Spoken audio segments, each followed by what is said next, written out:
Ladies and gentlemen, this is Adam Fishman. I'm the Executive Director of American Friends of Likud, and we are very privileged to have with us today Nir Barkat, the member of Knesset Nir Barkat, and we are excited that this AFL exclusive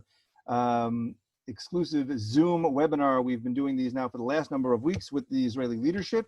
We are very excited to be joining with the Snif Givat Shmuel, the Likud members from Givat Shmuel, who are partnering with us today. So we not only have the supporters from America of Likud, but we have actual voters who are in Israel who actually vote for the Likud and for the Likud list. So we want to thank all of you who are joining us today, all of you who are attending, and all of you who are the panelists, as well as, of course, member of Knesset Nir Barkat. I'm going to, before we start anything else, I want to just introduce the Rosh Snif, the head of the chapter. That would be Tzvika Galant. So we're going to let him say a word or two. Okay, and there you go, Tzvika can introduce himself. Hi, everybody. First of all, a little apology, since I assume I'm the only one here, almost the only one here that not is a natural English speaker. So I'll just say a few words in English, in my poor English. First of all, I would like to thank David, which I know well, and the other people that I know less, for arranging this special event. I would like to also thank our guest, Mr. Nir Barkat. We have waited a long time till we could arrange this event, and I'm very happy that finally we achieved the goal. I must share something personal. I'm not a politician at all. I work for almost three decades in the startup nation ecosystem. I never dreamed to be a politician, but after the Gush Katif tragedy of 2005, I realized that it's very important to participate in the elections every few years, but it's absolutely not enough. And if you really want, that your representatives will keep doing and following what you believe, what you think, you must keep 7 eyes open almost every day. And this is why I got involved in the politics. I must say that only democratic parties can enable you as a single person to really influence what is going on in the politics, and unfortunately, the Likud party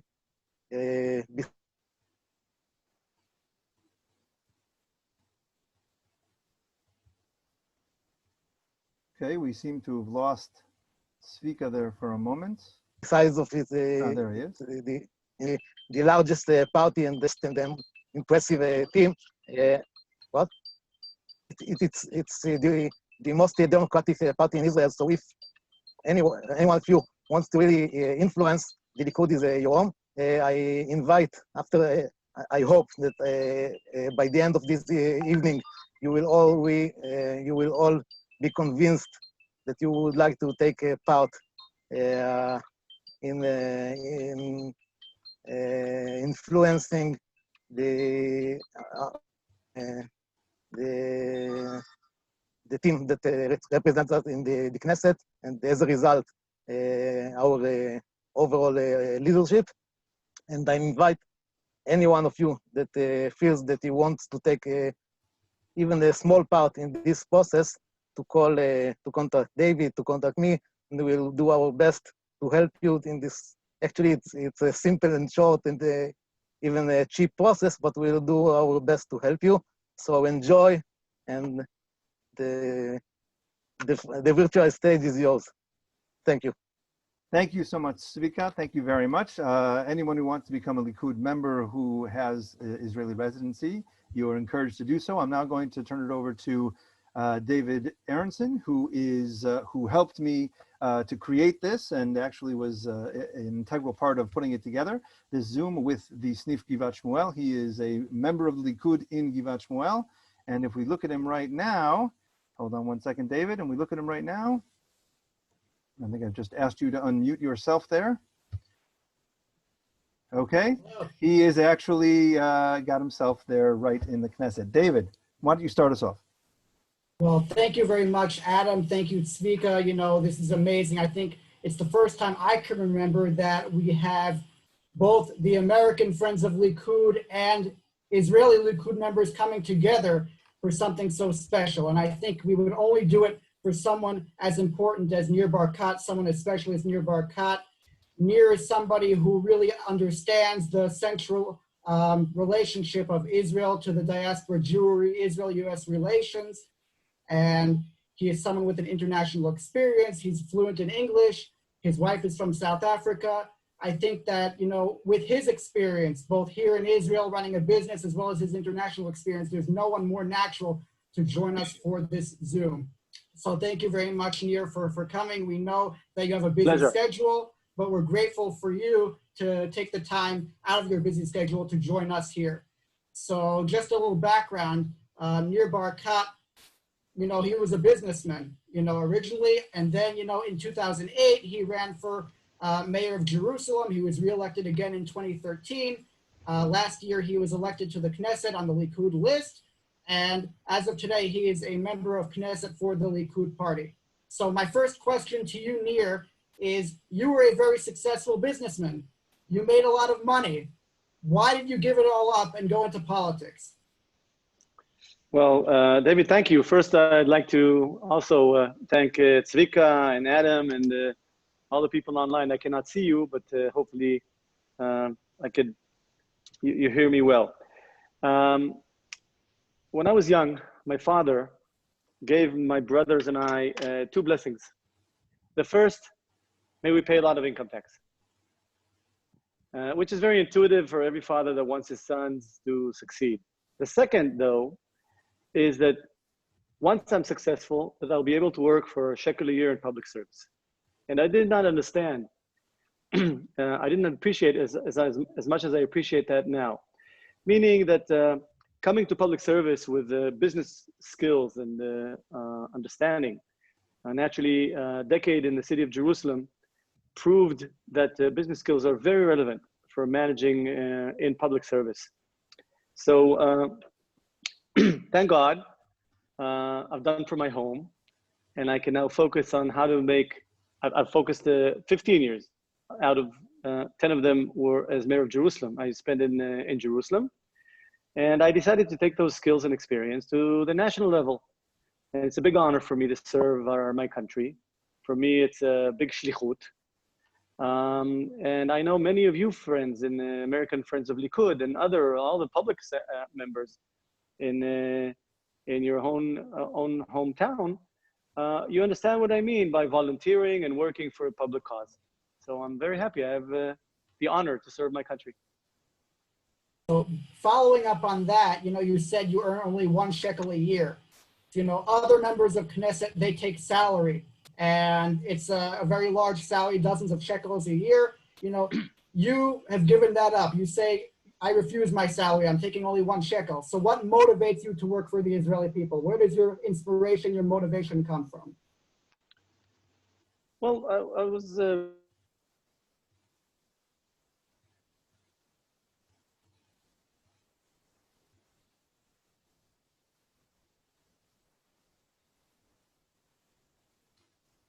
Nir, we can't hear you, so we're going to wait a moment till you come back online.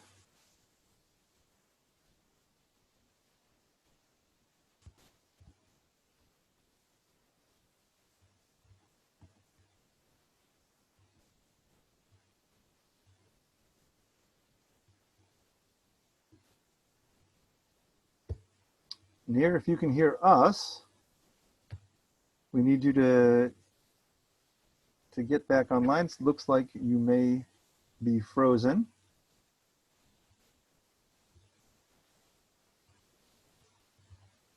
And we're going to try and get him back. Hold on one moment. Continue, please. Good. Is this something I said? I'm concerned maybe it's something I said. No, I don't think so. I think David was just asking you about your inspiration for going into politics even without salary. Yeah. And also specifically, David, you were talking about why specifically the Likud when you did decide to join? How does your ideology fit into the Likud? Why did you decide to run with the Likud as opposed to a different party? Well, first of all, the drive to serve is I love people. I love coming up with new ideas to old problems. And as an entrepreneur, I believe that my skills are very relevant for public service. So for me I did debate for a while if to run for a third term in Jerusalem or take my experience both in the business world and in the municipal service to the national level. And I decided to not run a third term. It was a very major decision for me, and to join the Likud party and to develop myself within the Likud party because, first of all, it's the ideology I believe in. I'm a nationalistic person. I have liberal perspective on life, mainly on economics.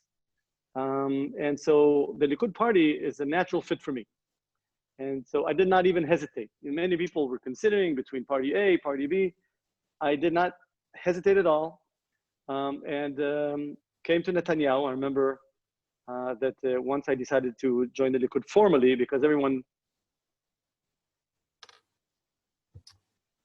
sort of perceived me as Likudnik for many years, and I supported Netanyahu for before he got elected, and ever since we've been working very closely together. It wasn't even a debate. I joined, I said I want to fit in the primaries and I will grow. And it's a long process. I'm a marathon runner, long distance runner. And so for me to develop within the Likud party was a simple decision once I decided to leave the municipal service. So I think now we're going to turn it over to the American Friends of the Likud a little bit. I think, Sarah, you have a number of questions that you have there and some that we've received online, in addition to some of the questions that I've received from the members of the Likud in Givat Shmuel. So why don't we start? Sarah, why don't you start now? Sure. Nir, well, first, it's nice to see you. We actually met, I think, before you ran for the mayor of Jerusalem in a very small law office in New York. I indeed remember. Yeah, there were just a few of us there welcoming you to New York. So my first question is, going back to your time in Jerusalem and bringing that forward, oh, there you are, you've moved. How do you think that COVID is affecting Jerusalem in the short term? And how do you see COVID's longer term impacts on the economy of Jerusalem and of course, in the economy of Israel? And I know that's a very, very big question. Well, first of all, I think COVID-19 has moved the world to be local and not global. If there's any force that is moving the world to be more and more local, naturally, less flights, less connectivity between the world, people understand that connectivity, which is the primary vision of globalization, is actually the wrong thing to do. The more you distance yourself, the more you isolate yourself. Countries like Israel isolated themselves from the rest of the world and isolated inside internally in Israel. Solution against COVID. So influence or the economy is tilted towards tourism, like Jerusalem and like all of Israel. It's a big blow. The hotels in Jerusalem, the restaurants are half empty now that they're open. And the impact, the influence on tourism is going to be very long term. So I think that Jerusalem, that is 80% of the tourism, the hotel industry, is relying on inbound tourism, it's a big blow. So I think that now what we need to do short term is develop local tourism of Israelis. And my wife and I want to, this weekend we're going to be in the north, and we went through 5 hotels that had no room before we found a hotel that could occupy us. And so hopefully that internal tourism will pick up the business needed for for the hotel industry. Now, Jerusalem, we've developed the high-tech industry of Jerusalem, and if I look into the future, Jerusalem's high-tech industry is going very, very well. We'll have to hedge and develop more technology-oriented industries to make our economy in Jerusalem or in the periphery or all of Israel succeed more. And some of the plans I have, working with Professor Porter from Harvard Business School, is developing Israel's competitive advantage. And we need to reform our thinking on how to invest and expand technology-oriented jobs, going into agro-tech and food tech and more medical arena. And long-term, we will have to see how we transition many of the labor in our country to be more tech-oriented. Because looking into the future, all kinds of industrial jobs and low-end jobs are going to decrease in this world, and technology will replace many jobs. We will have to rethink not only about Jerusalem, but how we restructure the economic labor force to tailor it to future jobs. Right now, that transition, I believe, is not doing well. And COVID-19 actually is demonstrating to us what we need to do. It's let's put it this way. It's a major challenge. And I see opportunities side by side to the threats and problems that we have through COVID. And so I, as an entrepreneur, looking at COVID-19 as an opportunity, not just as a crisis, and the opportunity is to rethink how we structure the whole economy, the education system, the high-end education, and others, to develop qualified jobs and to expand those jobs on the account of old and being eliminated throughout the world. So I'm putting a lot of attention, if I could summarize the COVID issue, not the medical element, but the economic element. It demonstrates that we have to restructure our thinking on how to prepare our country for much better jobs, futuristic jobs, technological jobs and services, and restructure our the whole country's methodology around future jobs and labor force. Nir, what percentage of the company right now is heavily involved in the high-tech industry, meaning that they don't have to be refitted, they don't have to be retrained? Is it a significant portion already, or is it let's say 10% or lower? Well, it depends how you look at it. There's a net technology. Those startups that are developing software or hardware that are sold over the world, I think it's less than 15% of our industry. We have to reach 20% in the next decade, let's say. But then you've got technology-related businesses in a few levels. It could be industries that are tech-related that need low-end labor. But it's a ladder, many stages of qualified labor. We have to look at the whole picture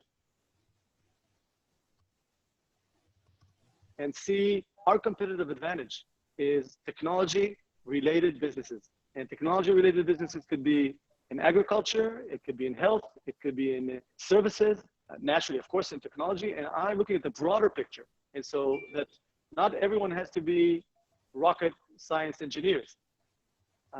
We could have an array based on people's skills.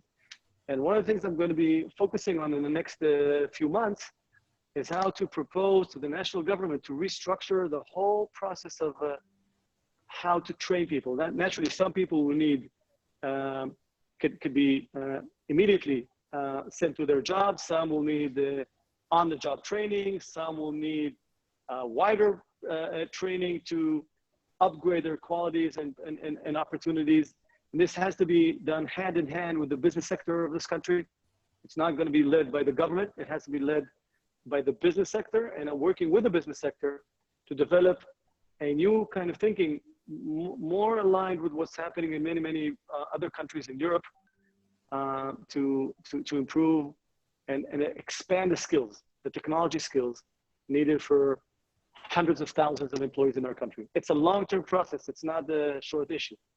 It's changing the way people think. Nir, I'd like to ask a question about the medical technology or the medical industry in Israel. I hear some of my very close Israeli friends seem to suggest that if you have certain kinds of cancer, you should actually come to the United States for treatment. Do you think that's true? Do you think that medical treatment, particularly for cancers, is better, on par with, or hasn't kept pace with the United States? When you look at the job, I forgot the word in English, עיצוב עבודה, הגדרת התפקיד of doctors. Doctors in America have up to 30% of their time they're involved in research. Israeli doctors, because of the burden, less than 10%. And naturally, we have a shortage of beds, shortage of doctors, shortage of nurses. Everything's short in our country in terms of the medical staff and people.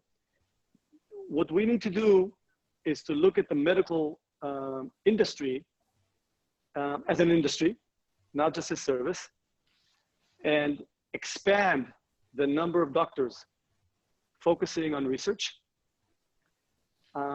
We have huge opportunity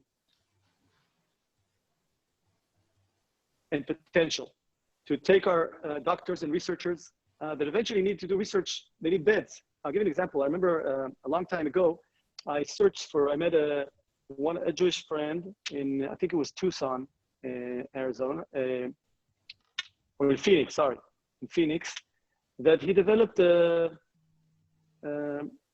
heart out of plastic. It's so that if somebody needs a heart and he's waiting for a transplant, you take his heart out, connect this plastic machine, and enable him to live for half a year until you found a donor. And he wanted to develop this issue to become something more meaningful, maybe rather than half a year, 2 years, maybe 5 years, maybe forever. Maybe a plastic heart artificial heart can save people's lives. And I asked him to come to Jerusalem. And so he showed me his little business, which is 300 square meters. I said, if that's the issue, what's the problem to come to Jerusalem? But then he took me to the hospital. He showed me 100 beds that are working with him on the research. And so you can never have such powerful research and development if you don't have hundreds of beds available to create lots of research. And so I believe that if we expand the medical industry and make sure that more doctors and more research can benefit from it, then the return on the investment is huge, not only by improving our services, but also having cutting edge technology, cutting edge ideas, cutting edge services that will make us much, much more competitive than we are today.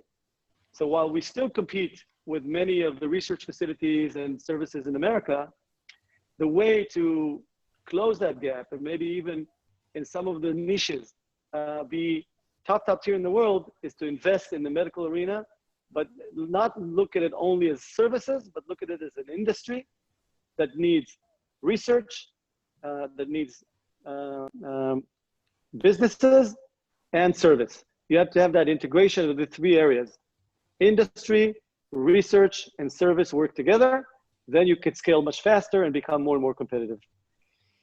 Nir, I actually have a lot more questions about the medical and the medical tech industry, but our friends from Givat Shmuel would like us to ask some political questions. I have a deal of the century question for you. So where do you stand on sovereignty and on the Trump plan? And what are the ramifications if we take action now? And what are the ramifications if we wait? Sarah, whose question was that? Aryeh Broth. Thank you.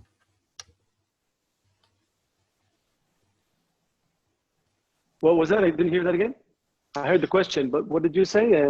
Well, it's from Aryeh Broth. He just wanted, Adam wanted me to identify which member of Likud it was from. Okay, no problem. Well, actually, I'm quite engaged in this process from my perspective. I'll share with you some things that not a lot of people know. When I finished my role as mayor, I worked with Professor Michael Porter from Harvard Business School to create competitive analysis and a plan of how to boost the North, Galil, Golan, Negev, Arava, the South, and Yehuda v'Shomron. And we came up with a plan of how to boost the economy of Judea and Samaria. I remember when Professor Porter came to Israel and we shared the concept with Prime Minister Netanyahu, he loved it. And he said to me, I want Jared Kushner to see this. It was about a week before, remember there was the Bahrain Economic Forum. And so I went to the White House and met Jared, which I know from prior life before President Trump became president. And I spent 45 minutes with him sharing him with a plan. The plan talks about expanding the successes, the success story of Barkan and Ariel and Mishor Edomim. We have clusters of businesses that have both technology-related edge, but also labor, cheap labor and cheap land. It is sort of a joint venture between Israelis and Palestinians. And it's working very, very well. We have 25,000 employees, Palestinian employees working in the Yitashvut, side by side to about 15,000 Israelis that together combine a very strong industry with a competitive edge. And so my plan was to develop additional 9 new industrial zones, all on the edge of Judea and Samaria, on the security fence. This plan is highly accepted by the Yitashvut, by the settlers and the leaders, and well accepted by the Americans and the Israeli government and Netanyahu. The second issue is to take, it's inspired by Shiloh, the biblical site of Shiloh, which is the tabernacles that rested there 369 years before Jerusalem became the center over the Jewish people. And you have 40,000 evangelists going there every year. And I said, wait a minute, this is a huge opportunity. And we created a path, we call it the Bible path, of over 20 biblical stories in Judea and Samaria. And we want to develop a strategy where evangelists, Americans and Europeans and others basically say the following, to say to them the following: if you have not seen the Bible stories, really where they happen, it's as if though you have not been to the Bible land, into the Holy Land. So we have a major plan on developing the economy, which Yitashvut and the Prime Minister Netanyahu loves very much. Then what I found is that nobody's planning how to scale from 430,000 Jews today in Yehuda v'Shomron to 2 million. And so again, I raised money, and I've been working with Kohelet.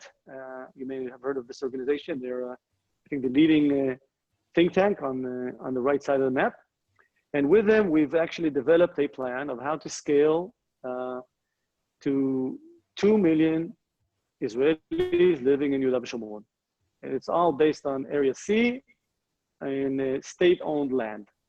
And as we finished mapping out that huge opportunity, then we heard about the peace plan that talks about 30% of Area C. So we immediately proposed to the national government and to the Americans, and I have direct line to the Americans as well, as you probably understand, a different map to the conceptual map that was published in the plan. And the idea is to optimize the 30% to the interests of scaling Judea and Samaria for the Jewish side, for the Israeli side. And we've given that map, which is practically highly accepted by all the settlers and the leaders of Yehuda v'Shomron. And that map is now sitting, for a while, sitting on the table. Now, there are challenges. The challenges are, I will not mention all of the details, but what happens with the remote settlements. right now, from what I understand from my discussions with Prime Minister and others, is that the idea is no change in Area C, half of Area C, that enable us to optimize growth. And so there's no decrease in anything. And so half of Area C remains as is today with no change. But the other half, we would like to call sovereignty on all of the Yeshuvim, all the settlements, dramatically change their mode. And once you define sovereignty on these Yeshuvim, then immediately you can start planning differently and developing differently. That 30% includes all the opportunity for new industrial zones and all of the map that I talked about earlier for the Bible path, for tourism and Bible tourism. And so I'm deeply involved with what we believe is the right thing to do. Now, let me open it up a little bit broader. Right now, unfortunately, President Trump has some challenges on his plate. It's the elections that he's currently trailing in the polls. It's COVID-19. It is riots, and he's extremely busy on internal stuff. And the message we've been receiving, I think it's public, from the American side is this is not time for risk-taking with respect to the president. There are certain things you do early in your in your career or at the beginning of your term, and there's certain things you don't do at the end of the term because it can mess it up for him. And so basically he's been saying that he would like to see Benny Gantz and Netanyahu agree. Once there's agreement, he feels comfortable that there are no risks entering the elections in the last 5 months of the elections. And so if the coalition agreement between the Likud and the blue and white initially was that we have a majority, we can do anything we want, even if you don't like it. Currently, the situation is that we must work together, not because of what we feel here, but because of the support we need from President Trump. Now, I think anyone in his mind, everyone would say to Netanyahu, don't tear your relationship with America. Don't surprise America without having American president support. So we're in a bit of a, unfortunately, deadlock. I am concerned. I think we have a huge opportunity and we could manage the risks, I believe. If anybody could manage those risks, it's Netanyahu, that has demonstrated that he brought us Akara B'Yerushalayim, recognition of Jerusalem, the Golan Heights, accepting that the settlements are not illegal. And now we want to take the next bite.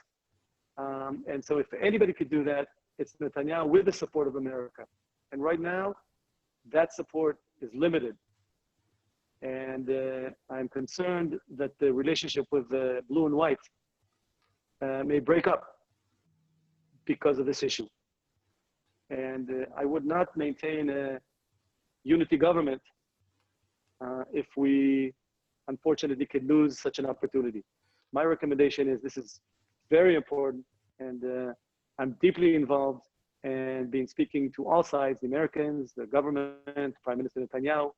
I spoke to him last week for half an hour on this issue, and the settlements. And my perspective is that this is very, very important, and that's why I'm spending so much time on it. So I'm going to jump in, Sarah, before you go ahead. I gave you a long answer, but hopefully... No, that's great. Actually, because a number of people, and I wanted to ask as many, I wanted us to be able to ask as many people's questions as possible. But you've been in your longer answer, you were able to actually respond to some of the questions that had been coming in. One of which, though, I just wanted to add on, came from our president of American Friends of Likud, Jerry Platt. You mentioned that you are very aware of what's going on in America. Is there any pressure being felt because this is the end of the term that perhaps should Trump not win again, is there any sense of that if a Democrat, if Biden were to become the next president, that we need to get things done now over the next number of months? Is there any sense of that going on? Well, it's risk management. there's no doubt in my mind that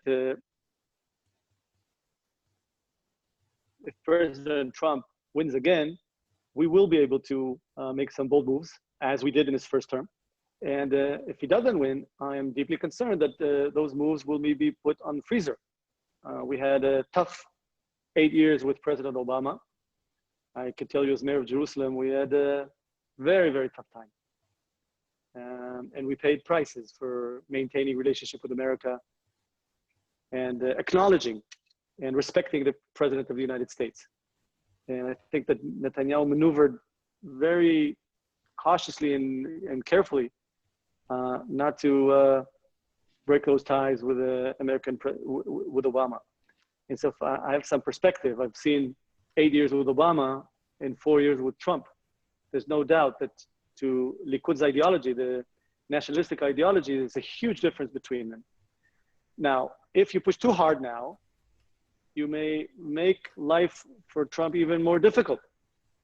So the catch-22 here is that if we go and lose President Trump, you could actually help him lose the election.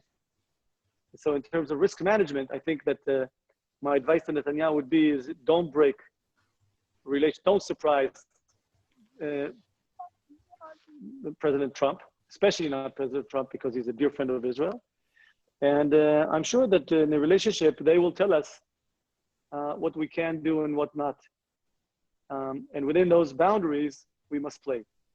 We may make some bold moves, but it has to be with a deep understanding that President Trump will eventually accept it and that we will not hurt his chances to getting reelected.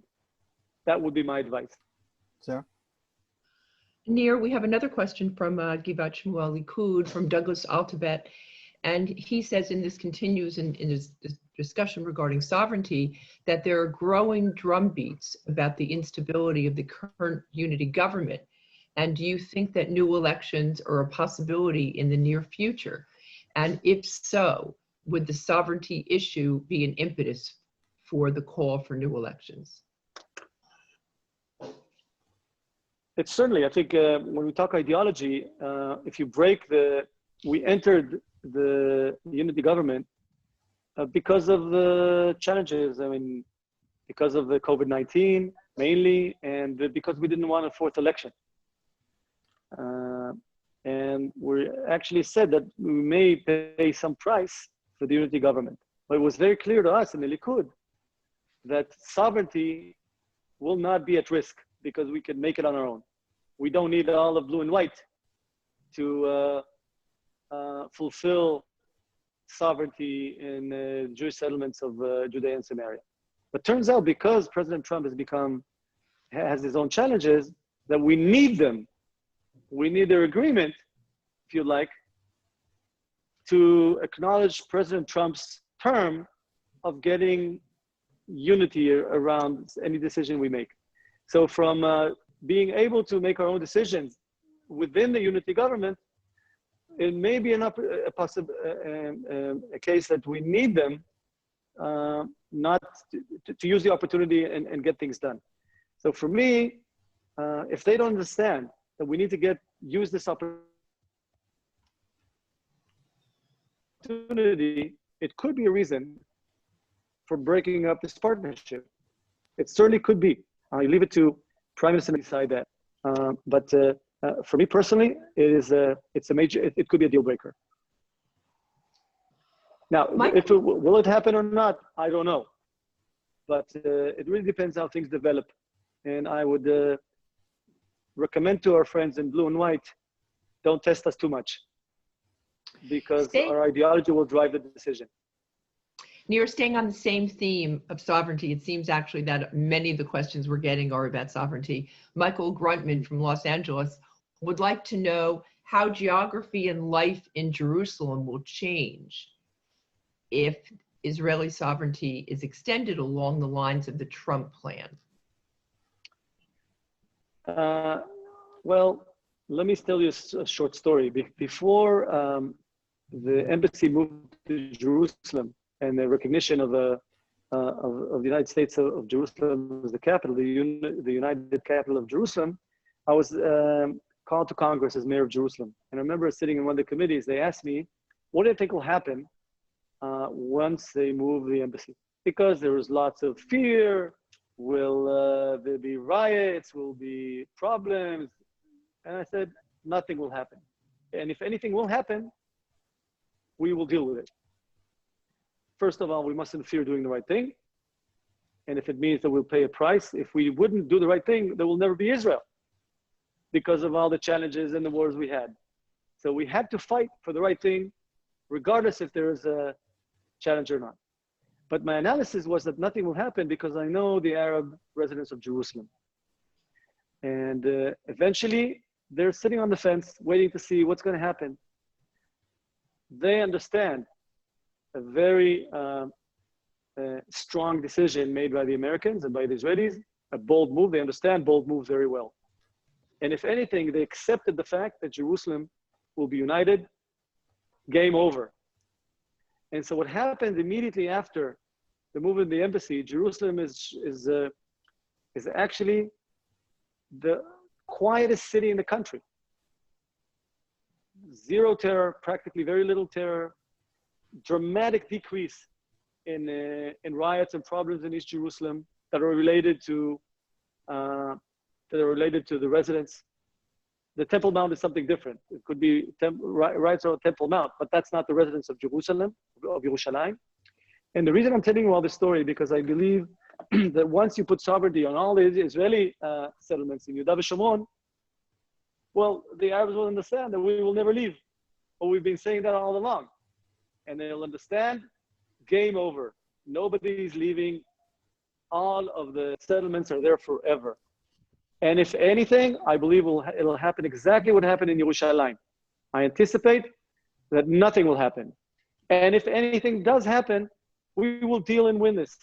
And they will understand that once we're very stubborn and know what we want to get, and we will not go back on our strategy. So hopefully with a nice story of what happened in Jerusalem, nothing will happen. And if anything will happen, we will deal with it and make sure the Palestinians realize game over, we're in a different phase. Nir, I'm going to jump in before Adam cuts me off. Yeah, we need to get to the He's last going to cut me off. because- So I've got one more question. Go ahead. And this is from Deborah Renner and also from me. We've been looking forward to you as the new finance minister. And we're wondering what your thoughts are about not having the position now, about possibly having the position in the future, and whether you care to tell us anything about your future political plans. Sure, I'll be happy to. Well, I think the meeting I had with Netanyahu, he shared with me the fact that unfortunately, he wanted to see me as Minister of Finance. He believes in me, and it's mutual, by the way. And because of political situation, it didn't happen because of the unity government.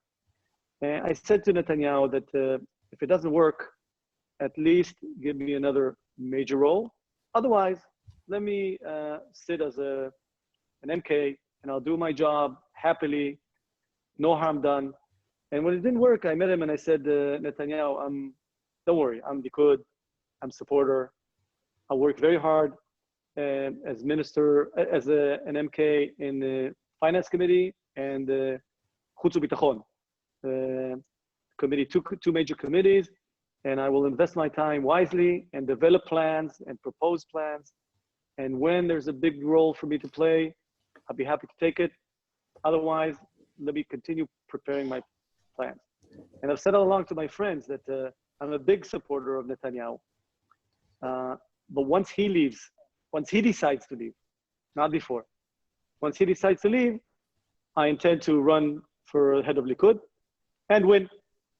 So right now, I'm using my time to plan, develop, propose ideas, as an MK, govern the national government, support them and clap hands when they do good things, and have my own criticism if I believe that there are better ways to work on the economy. You did not ask me too much on the economy this time, but naturally I have some out-of-the-box ideas as an entrepreneur of how to reform and improve our economy and internal and lots of internal issues. And you will see me around developing plans and proposing them and actually preparing what I call Matzah Likud, a business plan for when I will hopefully become Prime Minister after Netanyahu. Well, the next time we're in Israel, we hope to continue the discussion and hear all of your views about economic issues. And I think if I don't stop talking, Adam is going to mute me. And actually, I am going to mute you right now. Sarah, I want to thank everyone for joining us, especially member of Knesset Nir Barkat.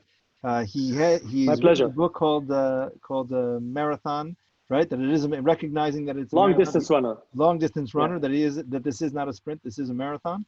I want to thank all of our participants. We were well oversubscribed, and all of you, those of you who asked questions in the Q&A.